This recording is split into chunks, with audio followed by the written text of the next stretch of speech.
Riordino del demanio marittimo, bonifica delle coste siciliane, investimenti sul corpo forestale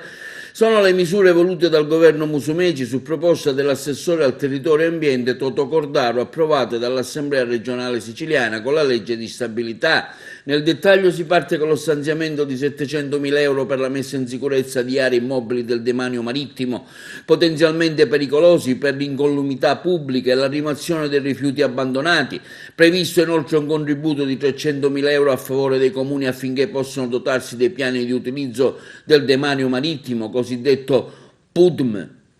Sul tema delle concessioni la legge di stabilità prevede una forte sburocratizzazione delle procedure di prestazione delle istanze. Anche per far fronte all'emergenza Covid-19 viene potenziata la commissione tecnico-specialistica via VAS che supporta l'istruttoria per il rilascio delle autorizzazioni ambientali, che consentirà di esaminare con più rapidità le pratiche e dimezzare i tempi di rilascio delle autorizzazioni. In tema di urbanistica viene prodotto un fondo di rotazione di 500.000 euro con cui l'assessorato potrà erogare contributi ai comuni per la realizzazione dei piani urbanistici generali, cosiddetti PUG, somme che potranno essere investite per retribuire professionisti esterni o tecnici interni incaricati dell'elaborazione dei piani e degli studi di settore. In aggiunta è istituito un altro fondo con ulteriori 500.000 euro destinato alle amministrazioni comunali per le pratiche di sanatoria. Per le strutture abusive che invece non possono essere sanate, il governo regionale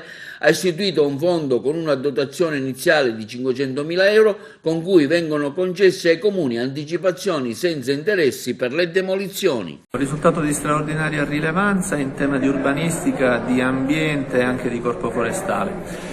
Norme importanti in materia urbanistica per il finanziamento dei nuovi piani urbanistici generali che sostituiscono i vecchi piani regolatori generali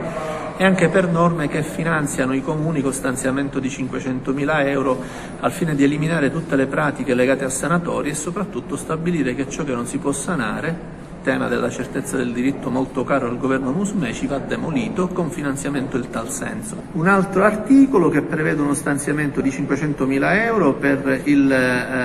l'eliminazione dei rifiuti sulle coste e per l'eliminazione di quei manufatti, di quegli immobili che possono anche solo potenzialmente costituire nocumento per la pubblica incolumità. E ancora in tema di corpo forestale stiamo lavorando ad una norma che è già stata approvata, ma adesso dovremo passare agli atti conseguenziali, legate a sistemi innovativi che possono prevenire gli incendi seguendo le fonti di calore